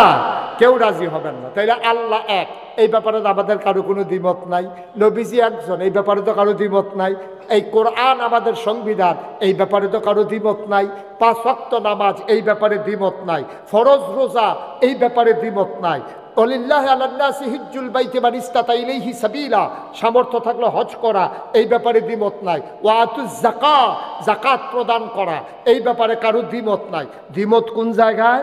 কেড়ায় খেরুইছে, কেড়ায় বইছে। ঠিক ঠিক কর না কেন? আপনি তো কোনটা দিয়ে ঠিক কোনটা দিয়ে আপনি বললাম মাহফিলটা ধরে চলে দিলাম, ঠিক নি রে? এই বাংলাদেশে কোথাও আপনারা এই পর্যন্ত শুনছেন যে নামাজি বেনামাজি ফিটাফিটি করে 5 জন হাসপাতাল? কথা কোন সত্য? শুনলেও কইবেন না, শুনলে না কইবে। আমি শুনছি না ভাই, হোক আমি ফোরসিম ফেল ফিটা কইতাম পারাম, আমি এই পর্যন্ত কোনখানে শুনছি যে নামাজি বেনামাজি ফিটাফিটি হয়েছে, এর ভিতরে 5 জন হাসপাতালও গেছে, এরকম কোথাও হয়েছে? আচ্ছা হাসপাতালে গেলে গেছে, না গেলে হুদা ফিটাফিটি হয়েছে, এরকম হয়েছে নি? নামাজি বেনামাজি তর্কাতর্কি হয়েছে, এরকম হয়েছে নি? নামাজি বেনামাজি ঝগড়া লাগাছে, এরা বেনামাজির একটা মসজিদ দিয়া লাইছে, নামাজির একটা মসজিদ দিছে, এরকম হয়েছে নি? তাহলে নামাজি বেনামাজি ফিটাফিটি নাই, নামাজি বেনামাজি তর্কাতর্কি নাই, নামাজি বেনামাজি ঝগড়া করে 2 মসজিদ হয়েছে না। কিন্তু বাংলাদেশে কেডায় মিলাদের ভিতরে খেরুইছে, কেডায় বইছে, এইটা লইয়া ফিটাফিটি হয়েছে, মানুষ হাসপাতালও গেছে, আবার 2 মসজিদ হয়েছে, ঠিক কিনা? আমরা কই আছি? আমরা এত বোকা, একেবারে বেহতারের লাশ সীমানাত সাইস্টল বইয়া যে হড় হড় করে হুদ্দা ফাও, বুদ্ধি নেই তো। বুদ্ধি থাকলে তোমারে বুঝি বেআইয়ে মুলার দ্বারা দিয়ে হুটকি দিয়ে খাওয়াই দিছে। কথা যেটা মনে পড়ছে এটা কি কইলে তা? আর আইনা না একটা সারা ওরা লাগাই দিয়া যায় গিয়ে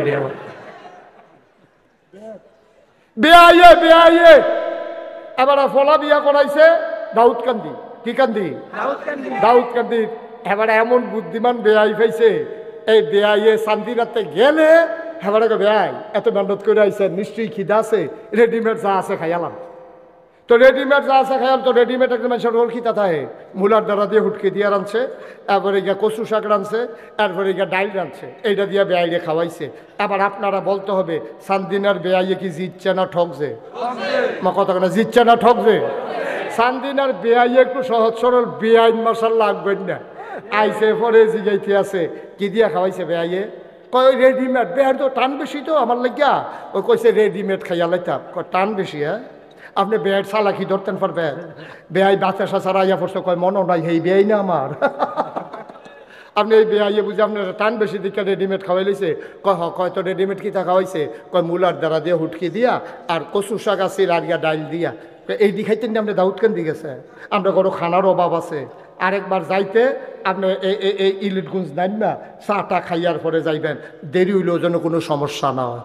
পরের বার গেছে, বেআইনে তো হিয়াই দিছে, গেছে পরে কয় বেআই যা আছে রেডিমেড খাইয়ালাম। কয় না নাস্তা খাইয়াইছি, লুঙ্গিটাতে গোসল করি বেআইন রকম মূল কাটা জব করতো।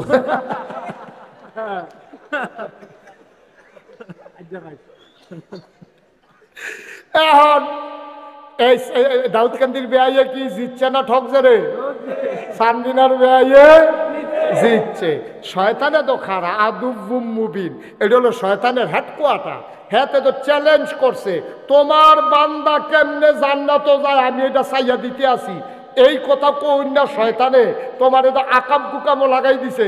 ওই বেআইয়ে যেমন মুলার দ্বারা হুটকি দিয়ে খাওয়াই দিছে, শয়তানে তোমার কেডায় দাঁড়াইছে কেডায় দাঁড়াইছে না এই ফেসো হালাই দিয়া তোমার নামাজ কাজা করাইছে, ঠিক কিনা? তোমার নামাজ ছড়াইছে, তোমার লাগাই দিছে ফিটাফিটিত, এগুলো দিয়ে নামাজের খবর নাই। আরো সহজ করে কইতে আছে, সারা জীবনের নফল যদি একখানো করেন আপনি একটা ফরজের সমান বানাইতে পারবেন না। পারবো না? আলেম ওলামা যারা আছেন কোন পারবো? সারা জীবনের নফল একখানো করলো, নফলের জায়গাত নফল, ফরজের জায়গাত ফরজ, সারা জীবনের নফল মিলাইলো একটা ফরজ হইতো না, ঠিক কিনা কও? তো এই দাউদ এই নোয়াখালীর হুজুর তো তারা আবার সিহন বুদ্ধি বেশি, তারা ডাব খায় বেশি তো আয়োডিন বালা। তো এই দাউদকান্দির হুজুরে যখন ওয়াজ করতে আসে, সারা জীবনের নফল মিলাইলেও একটা ফরজ হইতো না, একবার মাই দেখে রইছে, খেয়ে হুজুর তাহলে নফল ডিজে পল্লা বেটিকে ফাও গেল, কেন ফাও না এটি থাকবো, তবে ফরজ বানান যেত না।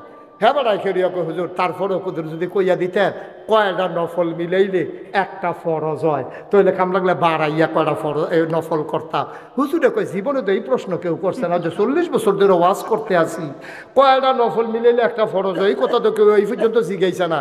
হুজুরে ধুম ধরে বইয়া রয়েছে কোন কিতাব পাওয়া যাব, কোন কিতাব পাওয়া যাব, কয় না এটা কিতাব দিয়ে হইতো না। হুজুরে পরে কয় কি তারা জিজ্ঞাসলাম, হুজুর জিজ্ঞাসলাম কয়টা নফল মিলাইলে একটা ফরজ হয়। হুজুরে কতক্ষণ ধুম ধরে থেকে কয় যতটা সুপারি গাছ মিলাইলে একটা নারকল গাছ হয়।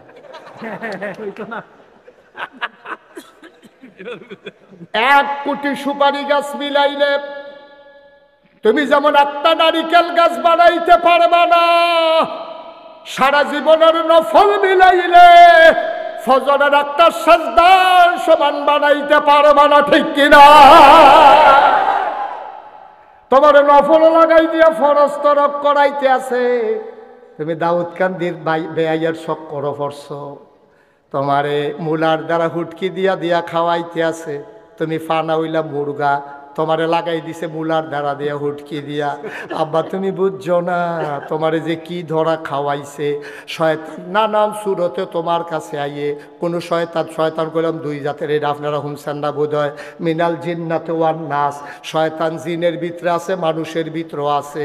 এখন যেতে চুরি করতে আইয়ে জোতা, মসজিদও যেতে চুরি করতে আইয়ে, হাতে কোনো গলার বিদ্যে লেহা থাকে না সুর, হাতে কোনো একটা বাট ফেরা ভাব ধরে আইয়ে না, হাতেও বিশের একটা পাঞ্জাবি গাও দেয়, হাতেও বিশের একটা টুপি মাথার দেয়। কারণ তে জানে টুপি মাথাত না দিয়া গেলে মানুষ সন্দেহ করে লাইব, পাঞ্জাবি না গাও দিলে সন্দেহ করে লাইব। এর লাইগা জোতা চুরেও জোতা চুরির আগে দিয়ে একটা ভাব ধরে। বাংলাদেশও ইমান চুরির আগে একদল ইমান চুর একটা ভাব ধরে, ঠিক কিনা? দেখলে মনে হয় তোমার ফেরেস্তা নাজিল হয়েছে, কি সুন্দর ফাগড়ি, কি সুন্দর দাড়ি, কি সুন্দর পাঞ্জাবি, মনে হয় তোমার ফেরেস্তা একটা যেটা শয়তানের হেডকোয়ার্টার, ঠিক কিনা? তুমি আমার মুসলমানের ভিতরে বিভেদ সৃষ্টি করো। ফরু মাসালা নিয়ে তুমি 3 ঘন্টা ওয়াজ করলে 4 ঘন্টা তুমি ফরু মাসালা নিয়ে ওয়াজ করো, মৌলিক ওয়াজ তোমার নাই। বাংলাদেশে তুমি বেনামাজি দেখো না, নামাজের ওয়াজ পারো না, তুমি আওয়াবিনের ওয়াজ করো, আশরাকের ওয়াজ করো। আগে নামাজের ওয়াজ করো, 18 কোটি মানুষ আগে নামাজি হোক, তারপরে যখন নামাজ ধরে লাইব তে বিষয়টা আরো নফল নামাজ বার করবো, মজা পাইয়া লাইলে, ঠিক কিনা? হাতে বাইক যাওয়ার জ্বালায় হাতে হৌর বাইক গেছে বেড়াইতো, যাও হুদাবাদ খালি যাও খাওয়ায় তো এই জ্বালায় যাও খাইতে খাইতে ভিতরটা তামা করে লাইছি। হৌর বাইক গিয়ে দিয়ে কুদুর সিন্নি টিন্নি খাওয়ান যায়নি, গিয়ে দেখছে যে দিছে যাও, হৌর বাইক গেছে পরে শুরু করছে যাও দিয়া। তো যাও দিয়া যখন দিছে তো বাইক যেই যাওয়াটা জ্বালায় হৌর বাই তাইলাম, সেই যাও দিয়ে ভাই হৌর বাই তো শুরু হয়েছে, তেমনি ঠেলা দিয়ে গেছে নিহি খায়েঙ্গে। ওই নিহি খায়েঙ্গের লগে যে আঙ্গুলের মধ্যে যে কুতুর লাগছে এটা মুখ দিয়ে দেখে মিডা লাগে। এত মনে মনে কি তারা যাও মনে করে ঠেলা দিয়ে দিলাম, সিন নিয়ে না।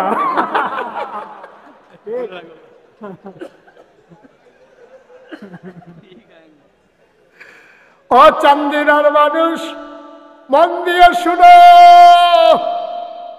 তুমি যাও আর সিন্নি আখ্যানও করো না। তোমার এই সিন্নিতে যাও লাগাই দেওয়ান গেলে তোমার বড় লাভ।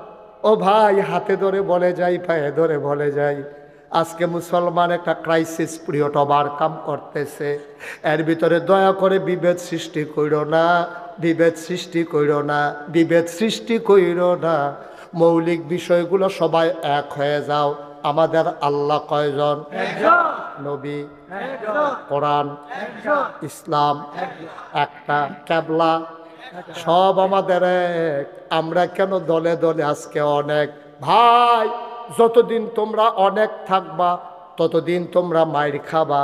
সবাই মিলে এক হয়ে যাও, আমার ইসলামের দিকে চোখ তুলে তাকানোর কারো সাহস থাকবে না, ঠিক কিনা? সব মিলে এক হয়ে যাও। আমার মনে আছে, আমি কথার জন্য কথা বলা না, এই 1 বছর ইন্ডিয়ার তারা খুব খেয়াল করেন, সিহন কথা খেয়াল আছে নি? এই সিহন কথা কইতেছে হন। 1 বছর ইন্ডিয়ার তারা আমরা তারার একটা ধমক দিছি যে তোমরা দেশের গরু ফাড়াইতাম না, বর্ডারে শক্ত চেক হবে, দেখি আবার তোমরা করতে কুরবানি দাও। এই কথা হইন না, আমরার ফলা পাইনি এত শক্ত হইছে, শিক্ষিত শিক্ষিত ফলাফায় জায়গায় জায়গায় সব ফার্ম করে আলেছে, এগ্রো ফার্ম, অমুকখানো ফার্ম, অমুকখানো ফার্ম। হ্যাক ফার্মের ভিতরে 100, 200, 150 গরু, হ্যাক এক গরু কি মাশাল্লাহ। অহন কুরবানি দিয়া সমীক্ষায় দেখা গেল যে গরু আরো উফুরছে। ইন্ডিয়াতে একটা গরু আনন্দ লাগছে না, সব আনা লাগছেন না। একতার এই রেজাল্ট, একতার এই রেজাল্ট। আমরা যদি এক হয়ে যাই তাইলে পার্শ্ববর্তী দেশগুলা আমাদের দিকে চোখ রাঙানোর সাহস পাবে না। কারণ আমরা যখন অলস হয়েছি হেতারা তখন টিটকারি মারা শিখছে। আপনি যখন বইয়া বইয়া খাওয়া শিখছেন হেতারা তখন আপনার হুমকি দেয়, ফেস নিবানি, রৌন নিবানি, আইও। ওই যে সুইটটা ফলাফাইনার মতো আর কি, তোরে খেলাত লইতাম না, তুই লজেন বিষত্তা কেড়ে তোরে খেলাত লইতাম না, এই কারবার আর কি। আরে বাড়া তোরা যে আমরা কুতুর বড় বড় ফেস নেমনি, রৌন নেমনি, আপনি কি মাক না নি রে? আগে পেহার ফলে না ফেস দি দেশ, ঠিক কিনা ক? তো তোমরা যদি মনে করো দিতা না, তো আমরা ফোলাফাইন দিয়ে আবার ওই গরু পালনের মতো শুরু করন লাগবো আর কি। আমার কথা তো তোমরা শুনো না, চান্দিনার তারা যে কথা শুনো দেখবা ইন্ডিয়ার ফেলার চাওয়ানো লাগতো না। আমরা সবাই এখানে যারা আছে, আমি থেকে শুরু করে একেবারে মাহবুবুর রহমান আশরাফি ভাই, এবারে আরো বড় বড় এখন আলে মোলামার থেকে আরম্ভ করিয়া সবাই মিল্লা আমরা সর্বোচ্চ 24 ঘন্টার ভিতরে মাত্র 1 ঘন্টা জমিনে কাজ করব। আমরা পেঁয়াজ গাছ লাগাবো, আমরা রসুন লাগাবো, আমরা কাঁচা বইচ লাগাবো, ধনিয়া পাতা লাগাবো। তারপরে আমরা কি করব, বাড়ির পিছে যে গাতাটা আছে এটা লেবার লইয়া অথবা জিফুতরে লইয়া এটারে সুন্দর করে গাতা কইরা কয়টা তেলাপিয়া ফালাই দেবো।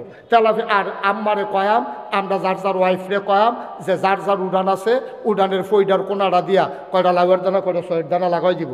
আমরা নেট কিনা দেন, যেহেতু আমরা গৃহস্থী করি না, নেট দিয়া এই লাউ হইব সই হইব, আমরা হ্যানতে আম্মা লাউয়ের ডোকা ফাইরা সই ফাইরা তারপরে ওই তেলাপিয়া মাছ হ্যানতে দইরা তারপরে সহির তলে কাঁচামই আর এই ধন্যা এই কি কয় পেঁয়াজ ফুল্লা ফুল্লা কাঁচামরিচ ফাইরা দিয়া ধন্যা পাতা সিটা দিয়া রে, ঠিক কিনা ক? গাতারতে তেলাপিয়া দোনা লাইব, শহীদ তলেতে ফেস লই আইব, কাঁচামরিচ ফাইরা দিয়া ধন্যা পাতা সিটা দিয়া এরপরে খাসির দানা, আমরা যেদিন সই গাছ নামাইব খাসির দানা টাসির দানা নামাইয়া আমরা ফেস শহীদ তলে। তারপরে আমি দেখতাম আগে আমরা ছোটবেলায় আমরা এই রসুন করতো, রসুন বেরিয়েতে চুলের মতো বেনি বানাইয়া ওই তরকের লগে রুয়ার লগে নিয়ে বান, ঠিক নি রে?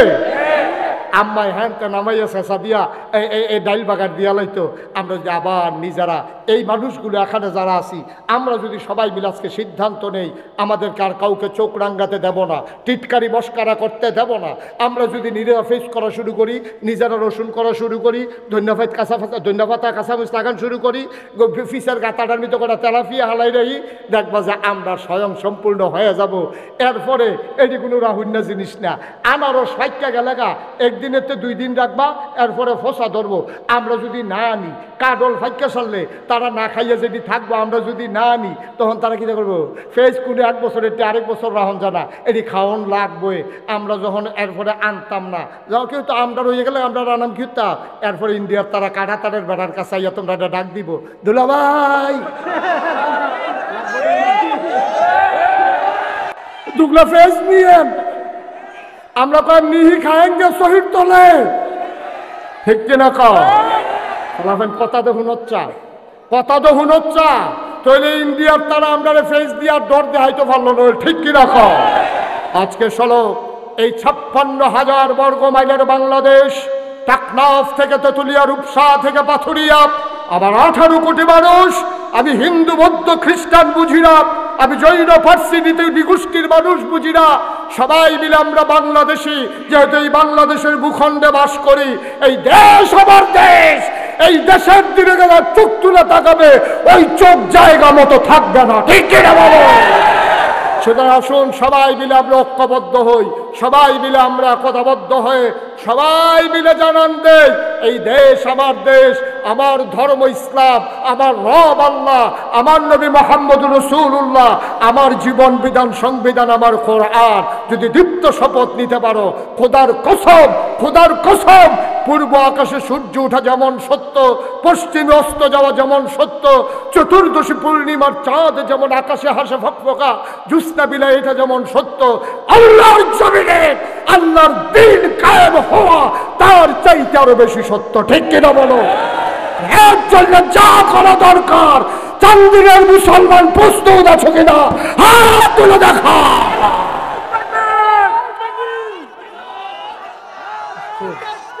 আল্লাহু আকবার। আল কোরআনের আলো, আল কোরআনের আলো। সবাই পড়ে না।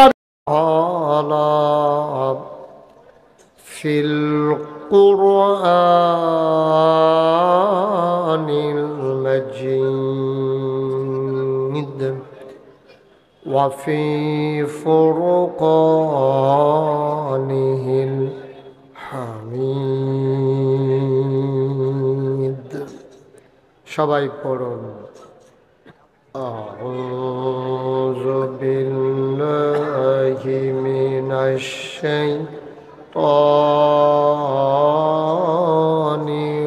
রাজীম।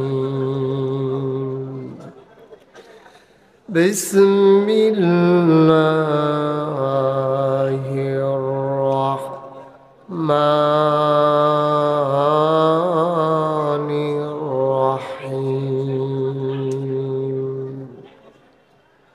ইয়া আইয়ুহান নাবিয়্যু তাকিল্লাহ ওয়া লা তুতি'ল কাফিরিনা ওয়াল মুনাফিকিন। ইন্নাল্লাহা কানা আলিমান হাকীমা।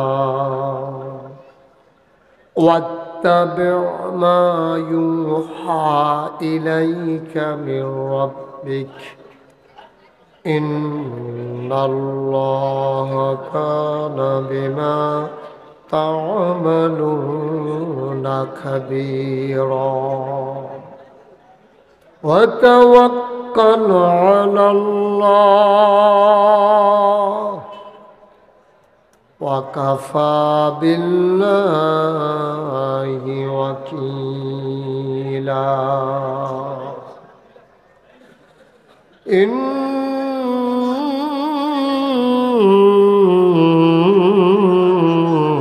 الله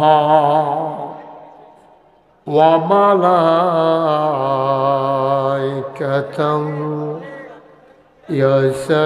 يصلون على النبي يا أيها الذين آمنوا صلوا عليه وسلموا تسليما. اللهم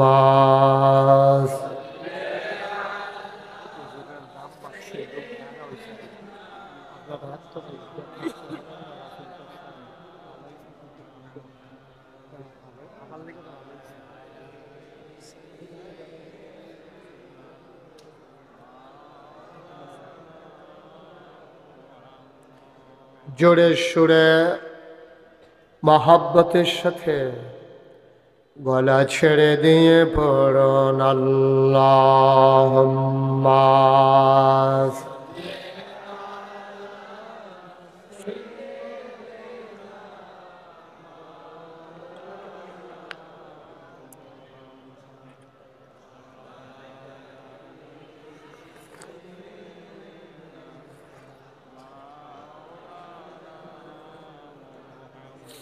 জীবন যদি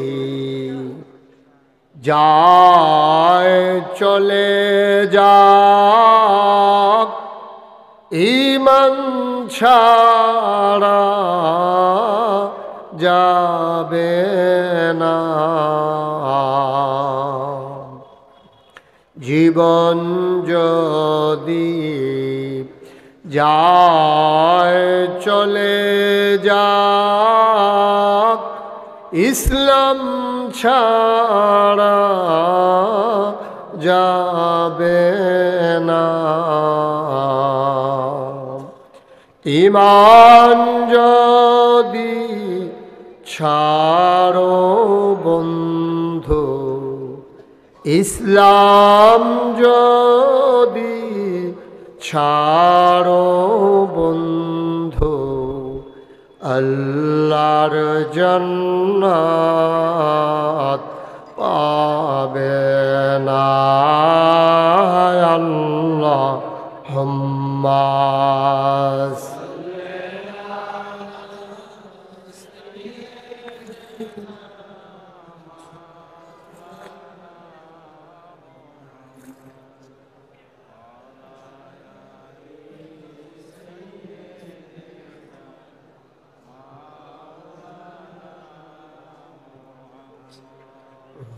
على آل سيدنا مولانا لا إله إلا الله لا إله إلا الله لا إله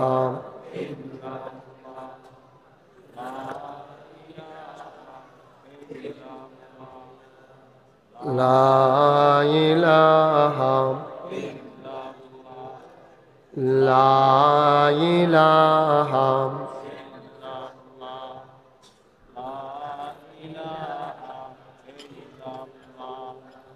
لا إله إلا الله لا إله